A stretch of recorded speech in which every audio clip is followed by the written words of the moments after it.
My wife betrayed me at my client's celebration, so I took paternity tests and discovered I'd been raising another man's children for a decade. I'm Alex, 41, a software developer who prides himself on persistence and integrity. Growing up in a coastal New England town, my grandparents instilled values of honesty and commitment that shaped my character. These principles guided me until my world crumbled one fateful evening. 3 months ago, I hosted a gathering at my home to celebrate landing a major client. I'd envisioned a simple affair: close friends, family members, good food, and ambient music. My wife, Elena, insisted on extravagant arrangements, elaborate decorations, gourmet catering, and premium drinks. I was touched by her enthusiasm, unaware of her ulterior motives. By 9:30 p.m., the house was lively with conversation. Friends clustered on the patio, relatives mingled in the dining area, and colleagues gathered around the fire pit.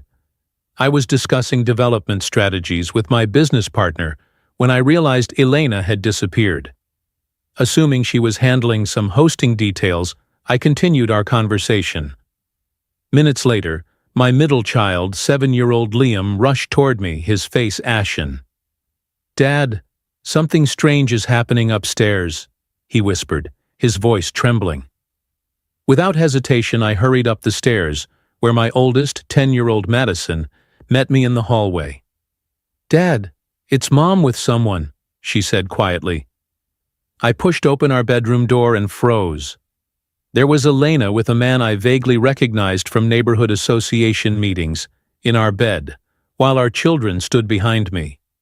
My mind went blank as both children began crying. Elena finally noticed us, her expression shifting from shock to defiance, rather than shame. I guided the children downstairs, where my grandfather quickly took charge of them. When I returned, Elena had begun dressing, launching into accusations about my neglect and inattention. My grandfather intervened, telling her to remain upstairs until guests departed. Somehow I composed myself enough to end the gathering, citing a family emergency.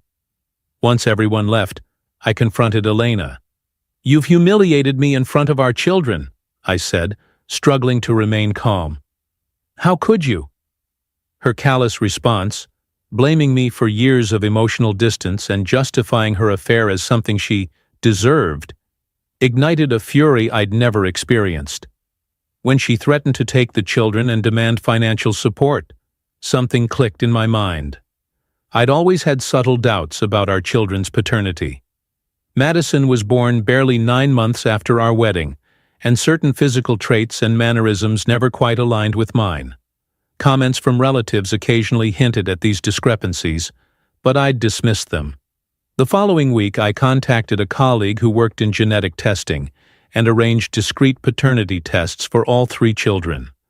While Elena began pressing for separation, I stalled, suggesting we needed time to make rational decisions.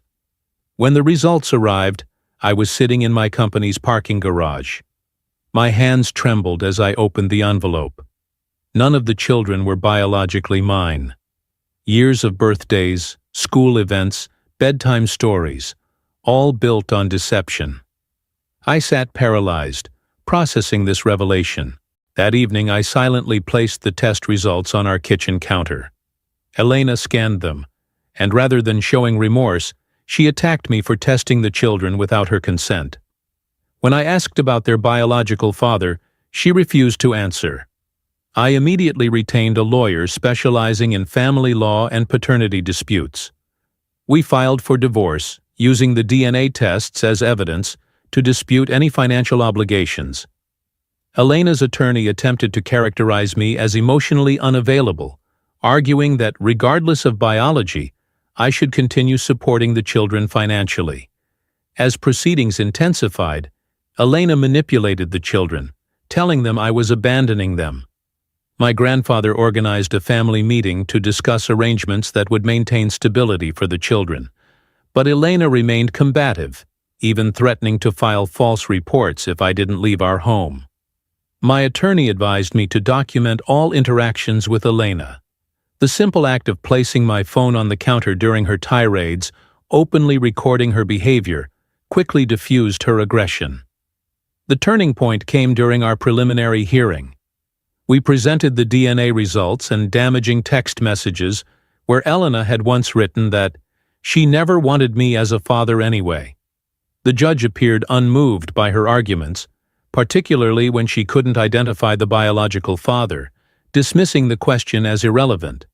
The court granted me temporary occupancy of our home and indicated I could request release from financial responsibility once the divorce was finalized, while emphasizing that maintaining relationships with the children remained my personal choice. As legal proceedings continued, I struggled with conflicting emotions. Despite the biological truth, I loved these children who had been my world for years. Yet seeing them reminded me of Elena's betrayal and her ongoing manipulation. The situation became intolerable when I discovered Elena had invited her lover to our home while the children were present. I presented her with court documents granting me sole occupancy, giving her 1 hour to pack essentials. Despite her protests and threats, my grandfather arrived to ensure she left peacefully. With Elena gone, I methodically documented our financial history, revealing how she had contributed minimally to household expenses while freely spending my income. I also discovered she had fabricated stories about me to her employer, claiming abuse to receive special accommodations. I sent her workplace a factual account of our situation, including court documentation proving her infidelity and paternity fraud. Soon after, mutual acquaintances informed me her employer was investigating her for abusing their employee assistance program. The divorce proceeded swiftly. Since I had solely paid the mortgage, the house was awarded to me despite Elena's objections. Her request for spousal support was dismissed given her employment status and the circumstances of our separation. Regarding the children, after consulting with my grandparents, I decided to maintain limited contact. The court approved an arrangement where they could see me through my grandparents' coordination, without requiring my interaction with Elena. Watching her face consequences for her actions brought complicated satisfaction. Though I occasionally reflected on happier times when I believed we were building a genuine future together, the relief of escaping her manipulation outweighed any nostalgia. In the months since, I've transformed our house, removing every trace of Elena. My grandfather helped renovate spaces she had neglected, while my grandmother assisted in redecorating to reflect my personal taste. The emptiness initially felt overwhelming, but gradually transformed into peaceful possibility. Though not biologically mine, the children remain in my heart, but I refuse to let Elena weaponize them against me. That devastating party night, while initially the worst moment of my life, ultimately freed me from years of deception. I've found strength in establishing boundaries and reclaiming my identity. Despite the pain, I'm building a new life on my own terms, grounded in the authentic values I've always cherished. Sometimes the greatest betrayals lead to unexpected liberation. I've learned that family isn't just about blood. It's about choice, honor, and truth. As I look toward the future, I carry both the lessons and the love, but leave behind the lies that once defined my existence. If you enjoyed this story, please subscribe to the channel for more content like this.